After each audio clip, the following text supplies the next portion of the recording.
Dans la précédente vidéo, on a vu comment créer l'interface du formulaire. Maintenant, il faut le programmer. Pour, en fait, programmer le formulaire, il faut l'exécuter à partir d'un script. Ce script-là, ce qu'il va faire, c'est qu'il va importer les modules nécessaires pour gérer un formulaire. Il va aussi importer l'interface utilisateur, donc le point UI qu'on a créé dans la précédente vidéo. Et il va dicter les actions effectuées quand on appuie sur un bouton, quand on change une valeur. Tout ça va être programmé dans un même script. Ce qui est ouvert ici sur Spider, le script, en fait, ce qui est ouvert, c'est la base de script que je vous fournis. C'est quoi ce script-là? Premièrement, il importe tous les modules qui sont nécessaires pour gérer un formulaire de type Qt5. Et ce qu'il va faire après ça, c'est qu'il va ouvrir votre formulaire. Il va créer en fait une page et la première chose en fait qu'il va faire, c'est qu'il va charger un point UI pour savoir ben, c'est quoi le contenu du formulaire au niveau graphique. Euh, Comment on programme ça un formulaire? C'est en orienté objet. Vous avez une classe et à l'intérieur de la classe, vous définissez toutes les fonctions reliées à ce formulaire-là.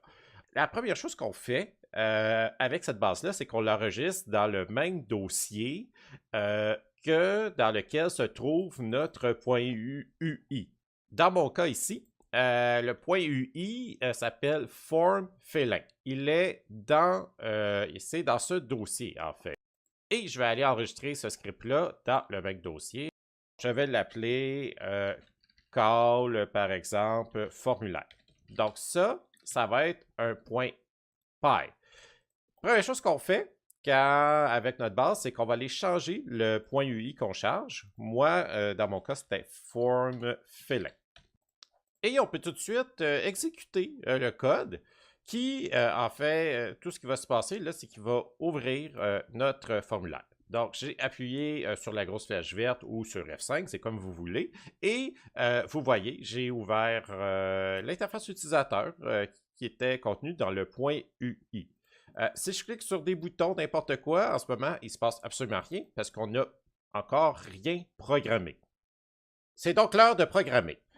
Dans le logiciel Qt Designer, il y a deux boutons en haut qu'on n'a pas encore parlé, mais qui sont très, très, très importants. Par défaut, vous êtes sur le premier bouton ici. Ce bouton-là, quand vous cliquez dessus, vous êtes dans le mode création d'interface. Donc, vous pouvez placer les boutons, comme on a fait là, dans la précédente vidéo.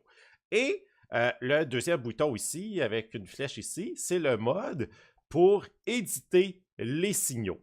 C'est quoi ça des signaux? C'est ce qui va définir les fonctions qu'on exécute quand on touche un bouton, quand on change une valeur. Donc, on va aller voir ça, on va aller tester ça. J'ai ouvert ici mon UI qui s'appelle FormFilling. Présentement, on est dans l'édition de l'interface. On va aller dans l'éditeur de signaux.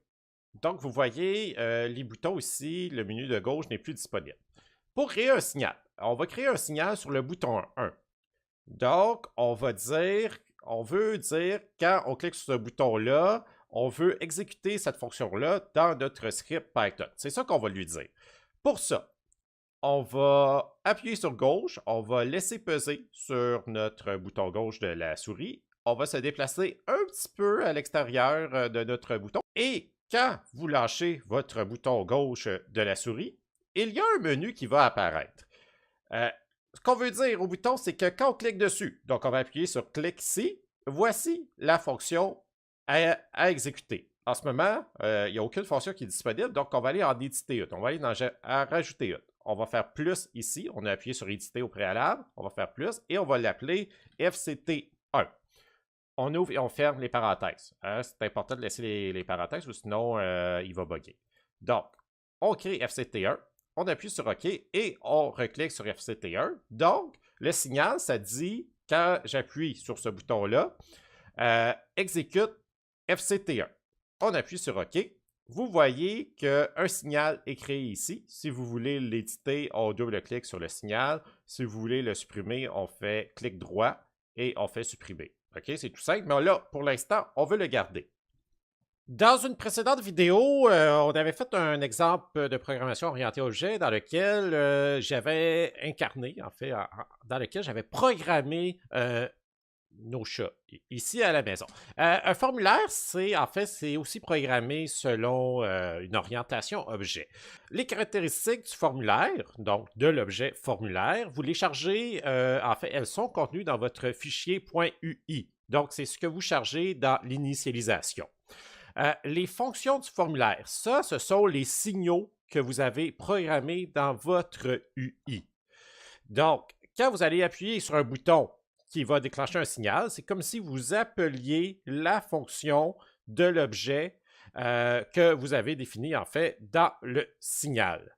Donc, tout ce que vous avez à faire, en fait, c'est programmer votre classe, votre objet, qui est le formulaire, dans votre fichier Python. On est de retour dans notre script Python. Ce qu'on va faire ici, c'est qu'on va aller définir FCT1 parce qu'on lui a dit qu'on allait exécuter FCT1. Donc, ce que je fais, c'est que je rentre dans la classe window ici. Donc, il y a un seul espace, ça va être vis-à-vis un autre DEF. On va créer la fonction 1. Donc, on va écrire FCT1 comme on l'a défini dans notre signal. Et ici, on ouvre et on ferme les parenthèses, on écrit self. C'est quoi self? Ça, c'est tout le contenu de notre formulaire. Il faut dire, dans FCT1, on va rentrer tous les attributs, tout le contenu de notre formulaire. Okay? C'est de cette façon-là qu'on programme une classe. Ça peut paraître un petit peu bizarre, mais suivez mes conseils, suivez ma façon de faire, là, c'est pas si pire que ça. Et quand on va, quand on va cliquer sur le bouton qui va exécuter FCT1, on va tout simplement faire un print. Donc, on va écrire print cliquer, par exemple. On sauvegarde et on va exécuter notre script ici et vérifier, là, surveiller ce qui se passe dans la console. On fait un print, donc ça va se passer dans la console. J'appuie sur le bouton 1 et vous voyez, il y a eu un print cliqué. Qu'est-ce qui s'est passé? On a dit avec le signal, quand on appuie sur ici ce bouton-ci, on exécute FCT1. Donc, FCT1 fait un print cliqué. Donc, c'est ça qui se passe.